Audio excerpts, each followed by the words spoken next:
amigo aposentado, pensionista do INSS, servidor público também. Eu vou colocar a entrevista do presidente Luiz Inácio Lula da Silva. Deixa assim o som, deixa ele rodando. Gente, assim, aquele que não gosta de política, fica em casa, porque tem muita gente que gosta de política e vai tomar conta da sua vida. Pessoas que falam, eu não gosto de política. Cara, você não tem que gostar. A gente vive a política.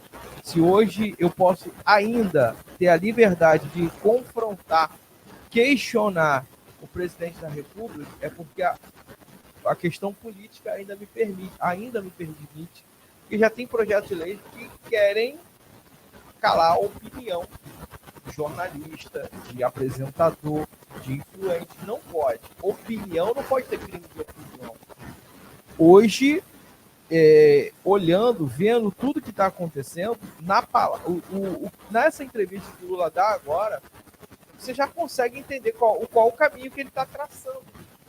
E eu vejo que se não tiver uma interferência pública, uma interferência nossa, principalmente os aposentados e pensionistas, principalmente aquele que ganha acima de um salário mínimo, a gente precisa colocar um freio nessa questão de... Na verdade, o que eu quero dizer para você é que quem é aposentado e ganha mais de um salário mínimo, ele está retroagindo, está voltando. É como se ele estivesse caminhando numa estrada, mas o carro está em marcha ré. Ele está voltando. Enquanto existia a política de valorização do salário mínimo e não existia a política de valorização do salário, e principalmente para quem ganha um salário mínimo, daqui a pouquinho, tá todo mundo ganhando um salário mínimo. Mas não vai demorar muito, porque a tendência é cada vez mais aumentar o valor do salário mínimo e frear, parar o aumento para quem ganha acima do salário mínimo. É assim. Você só ganha acima da inflação. Eu vou dar um exemplo claro aqui mais uma vez, só para você ter uma noção. Hoje o salário mínimo é 1.320. Vai ter um aumento aí de R$102. Por que R$102? É 101, né? Mas sempre arredonda o número par. Então, 1.321 seria o salário de 2024, um aumento de R$102. Quem ganha 2.000, o aumento não vai chegar a R$100. Então a pessoa ganha mais e o aumento vai ser menor. É por isso que dá essa diferença para quem ganha acima do salário mínimo. Mas eu quero colocar a entrevista do Lula. Você acha que ele vai dar algum direcionamento para quem ganha acima do salário mínimo? Uma entrevista muito legal que ele fala sobre tudo que fala de taxar, a gente acaba criando aquela coisa ruim, né? Vai taxar. Mas o que ele fala da taxação, de não taxar o pobre e taxar o rico, assim, não pode não taxar o rico e taxar o pobre. Isso também não pode. O ideal é que não taxasse ninguém. Mas toda vez, gente, entenda uma coisa, toda vez que você deixa de taxar alguma coisa, por exemplo, quem tem até 2 salários mínimos não vai pagar mais imposto de renda. Mas esse valor gerado da taxação, ele tem que ser reposto. Então vai taxar outras pessoas, outras empresas, para trazer a mesma receita. Se esse valor da isenção custa, né, deixa de arrecadar R$1 bilhão, o governo vai atrás de outro bilhão de impostos, porque o governo só recebe através de impostos. Então é assim que é feito. Olha o que o Lula tem guardado para quem ganha acima do salário mínimo. Coloca aí. Agora, veja, o que nós fizemos aqui? Você está lembrado que durante a campanha eu dizia: a solução do Brasil ela vai ser encontrada quando a gente decidir colocar o rico no imposto de renda e o pobre no orçamento. É isso que nós estamos fazendo, é isso que nós começamos a fazer ontem. Nós fizemos uma isenção de imposto de renda para quem ganha até R$ 2.640. Antes só era isento quem ganhava até R$ 1.900. E, ao mesmo tempo, nós fizemos um projeto de lei para taxar as pessoas mais ricas e as pessoas que têm offshore, sobretudo no exterior. Ou seja, essas pessoas ganham muito dinheiro e não pagam nada de imposto de renda. Então é importante que as pessoas compreendam que o estado de bem-estar social que existe na Europa, o estado de bem-estar social que existe em outros países, é feito porque há uma contribuição equânime, mais justa do pagamento do imposto de renda.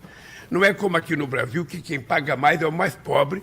Se a gente for comparar, sabe, proporcionalmente, o mais pobre paga mais imposto de renda do que o dono do banco.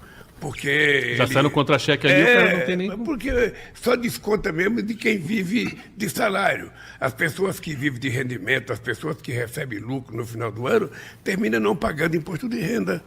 Então, o que nós fizemos é uma coisa justa, sensata, que eu espero que o Congresso Nacional, de forma madura, ao invés de proteger os mais ricos, proteja os mais pobres, que é o que o Brasil está precisando para ser uma sociedade mais democrática, uma sociedade mais igual, uma sociedade de classe média, que é tudo o que nós queremos.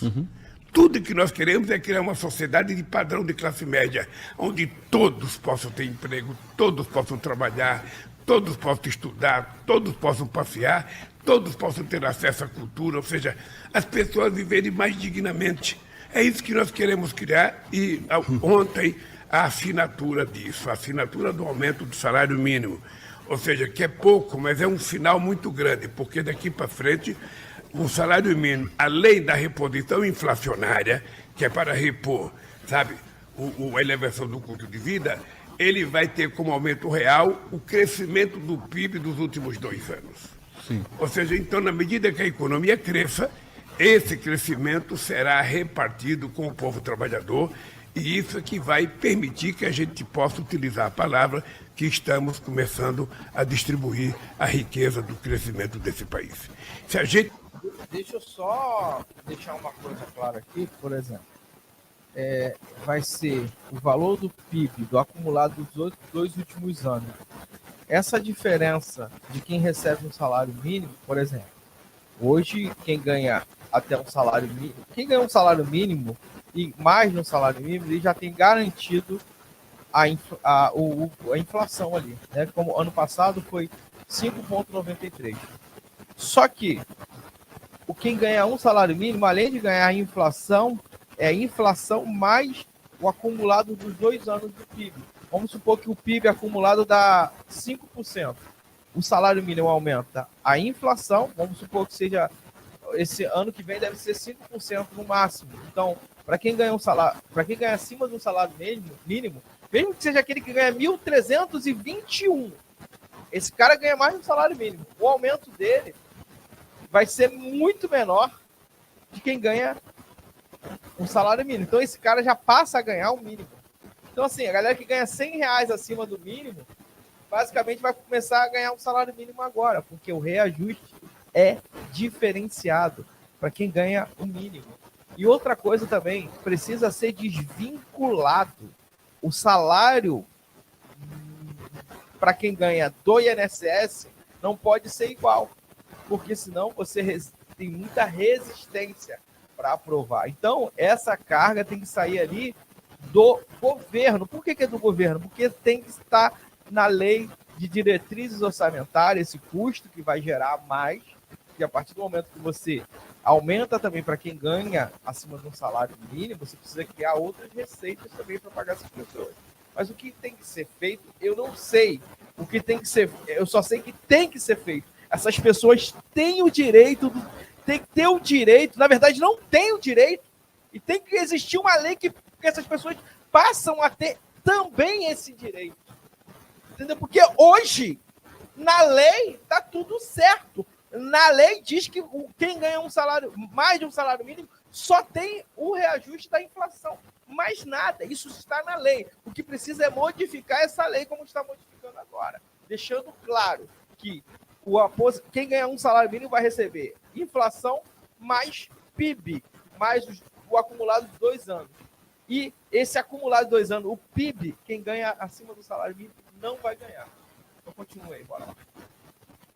Se tiver isso por vários anos, a gente pode transformar a sociedade brasileira sabe, numa sociedade com melhor qualidade de vida, com melhor padrão de vida, sabe, com casa melhor, com salário melhor, com comida melhor, com roupa melhor, ou seja, é isso que as pessoas querem. E eu acho que é isso que nós temos que fazer, sabe, nós temos que enfrentar a diversidade, tudo bem, vamos enfrentar a diversidade, mas vamos fazer esse debate para a sociedade perceber quem é que está do lado de quem. Que foi feito lá atrás, né? Quer dizer, o aumento real do salário mínimo nos 2 primeiros mandatos do senhor e depois com a Dilma também foi muito substancial e foi o que realmente mudou. Aquela famosa frase, né? Aeroporto aparecendo na rodoviária, né? Que era bastante uma frase meio preconceituosa, mas que mostrava, de fato, uma melhoria muito real de muita gente, né? Olha, o senhor, nós temos momentos históricos interessantes. Ou seja, nós temos na década de 70 que a economia chegou a crescer 14% ao ano e a pobreza cresceu. Nós temos, de 1950 a 1980, a economia brasileira cresceu em média 7 anos. Entretanto, o resultado desse crescimento não foi distribuído para o povo. O que faz a diferença na nossa proposta é que a gente quer distribuir o resultado do crescimento da riqueza desse país. Ponto. Ou seja, quem produz a riqueza é o trabalhador. Quem produz a riqueza é aquele que trabalha 8 horas por dia, aquele que trabalha, sabe, de forma incansável, aquele que trabalha à noite, aquele que passa a noite trabalhando, sabe, seja como motorista, seja como padeiro, seja como metalúrgico, seja como químico, seja como qualquer profissão. Essa gente é que efetivamente contribui para o crescimento do Brasil. Então é justo que na hora que a economia cresça 1 ponto, meio ponto ou 5 pontos, esses 5 pontos seja repartido entre o povo trabalhador. Vamos ver como funciona isso na prática. O que eu defendo é desvincular, cara, o salário mínimo do aposentado de quem trabalha de carteira assinada. Tem que ser diferente. Porque o custo é diferente. Quem paga, por exemplo, você tem uma pessoa que tem uma carrocinha de cachorro quente e vai contratar uma pessoa do salário mínimo. Cara, às vezes a carrocinha de cachorro-quente não dá 2 mil de lucro. Se você botar o salário mínimo para essa pessoa ali, que é um microempreendedor, cara, o salário mínimo é 2 mil. O cara faz 1.800 de lucro. Ele ainda fica devendo 2 mil. Então, assim, a gente precisa recolocar essas pessoas. Eu tenho algumas ideias para a gente recolocar algumas pessoas no mercado e facilitar para todo mundo. Eu acho que tem muita gente que não está produzindo no Brasil por uma condição, tá tendo. O pessoal do Bolsa Família, ele se encontra numa situação que o governo não deixa ele trabalhar. E eu vou explicar isso em outro vídeo. Como a gente consegue transformar um Bolsa Família de R$600 num salário mínimo de 1.320 e deixando essa pessoa produtiva. Eu vou trazer um vídeo aqui explicando a minha teoria, a minha solução para isso. Eu já mostrei essa situação para alguns parlamentares também, eles adoraram. A gente precisa amadurecer essa ideia que eu vou trazer para vocês no próximo vídeo. Beleza? Então aí, gente, para quem ganha acima do salário mínimo, se não tiver uma interferência legal, assim, de a gente brigar por isso acontecer, a gente não vai conseguir mudar esse quadro aí. Então a tendência é quem ganha mais do salário mínimo, em algum momento da vida, começar a ganhar somente um salário mínimo. Muito obrigado, fica com Deus, até o próximo vídeo e o melhor ainda está por vir. Só está começando. Tchau, tchau.